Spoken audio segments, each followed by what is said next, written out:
দর্শক আসসালামু আলাইকুম, স্বাগত জানাচ্ছি আমার কথা শুনবার জন্য। বেশ কিছুদিন থেকে একটি গুরুত্বপূর্ণ বিষয় আলোচনা হচ্ছে, সমালোচনা হচ্ছে। অনেকে প্রস্তাব দিচ্ছেন, অনেকেই রাস্তায় নেমেছেন, আন্দোলন করছেন।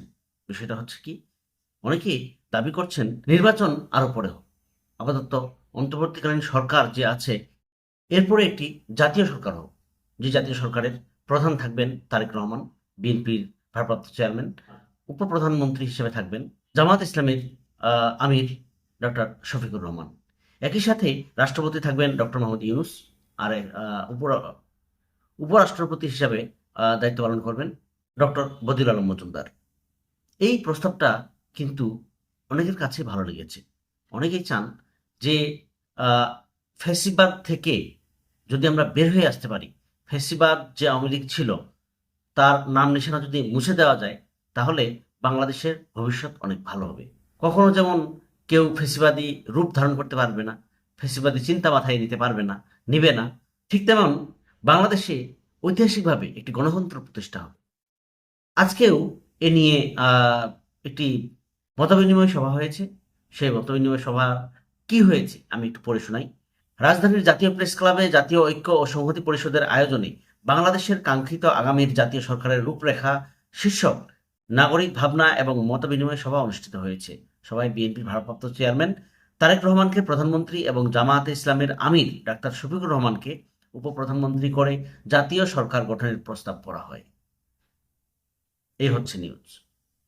আরো কিছু প্রস্তাব দেওয়া হয়েছে। বলা হচ্ছে ডক্টর মোহাম্মদ ইউনূসকে রাষ্ট্রপতি এবং ডক্টর বদিউল আলম মজুমদারকে উপরাষ্ট্রপতি করার প্রস্তাব রয়েছে।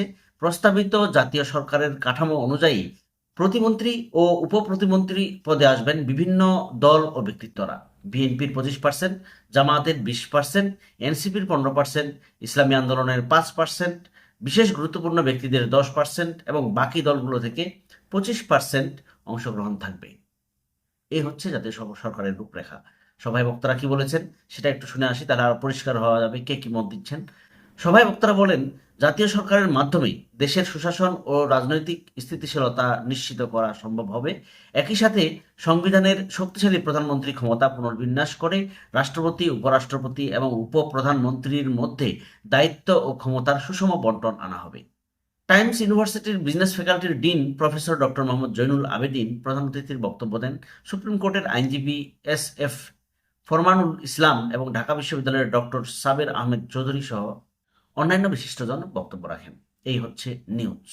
এখন আমার বক্তব্য হচ্ছে, এইরকম যদি একটি জাতীয় সরকার হয়, সে জাতীয় সরকার অবশ্যই অবশ্যই দেশের জন্য, মানুষের জন্য এবং বিশ্বের জন্য খুবই মঙ্গল হবে।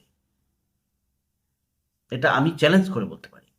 কারণ এখানে একমাত্র আওয়ামী লীগ ছাড়া, কারণ আওয়ামী লীগ ফ্যাসিস্ট, যারা ফ্যাসিস্টের দালাল ছিল তারা ছাড়া বাকি বাংলাদেশকে যারা অন করে, বাংলাদেশকে যারা ভালোবাসে, বাংলাদেশের স্বাধীনতা সার্বভৌমত্ব যারা সবসময় মনে প্রাণে ধারণ করে, তারাই কিন্তু এই জাতীয় সরকারে থাকবে।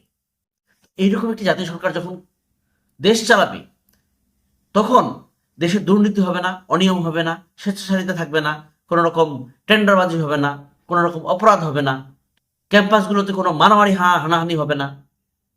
এটাই বাস্তব। অন্তত 10টা বছর যদি এরকম একটা সরকার দেশ চালায়, তাহলে কিন্তু এই বাংলাদেশকে বিশ্বের মধ্যেও একটা মডেল হিসাবে দাঁড় করানো যাবে, সম্ভব হবে। কারণ আজকে আমাদের রাজনৈতিক দলগুলো এককভাবে কেউই সংখ্যাগরিষ্ঠ না বাংলাদেশে। আওয়ামী লীগ নাই হয়ে গেছে, আওয়ামী লীগের কোনো শক্তি নেই এখন, আওয়ামী লীগের নেতাকর্মীরা মাঠে নামতে পারছে না। কিন্তু আপনি এটা অস্বীকার করতে পারবেন না যে আওয়ামী লীগের কয়েক কোটি ভোটার আছে বাংলাদেশে। তারা আওয়ামী লীগ মনে প্রাণে ভালোবাসা ধারণ করে ভোটটা দেয়, ভোটের সময় সেই ভোটগুলো কোথায় যাবে? অতএব বিএনপি, জামাত এবং এনসিপি এবং অন্যান্য যারা এই 24-এর আন্দোলনের চেতনাকে মনে প্রাণে লালন করে, একই সাথে 71-এর স্বাধীনতা যুদ্ধ, স্বাধীনতা সংগ্রাম, মুক্তিযুদ্ধ এবং বাংলাদেশের স্বাধীনতা সার্বভৌমত্বকে যারা ওন করে, ধারণ করে, তাদেরকে নিয়ে আপনি যদি একটা জাতীয় সরকার করতে পারেন, এটা বাংলাদেশের জন্য একটা ভেরি গুড অ্যাচিভমেন্ট বলে আমি মনে করি। এই প্রস্তাবটা আমি এই যে যারা আয়োজন করেছে আজকে এই মতবিনিময়, আমি এদেরকে সাধুবাদ জানাই, কারণ এটা গুরুত্বপূর্ণ কিছু বিষয় তুলে নিয়ে আসছে এবং তাদের চিন্তা চেতনা ধারণা খুবই পারফেক্ট আমি মনে করি।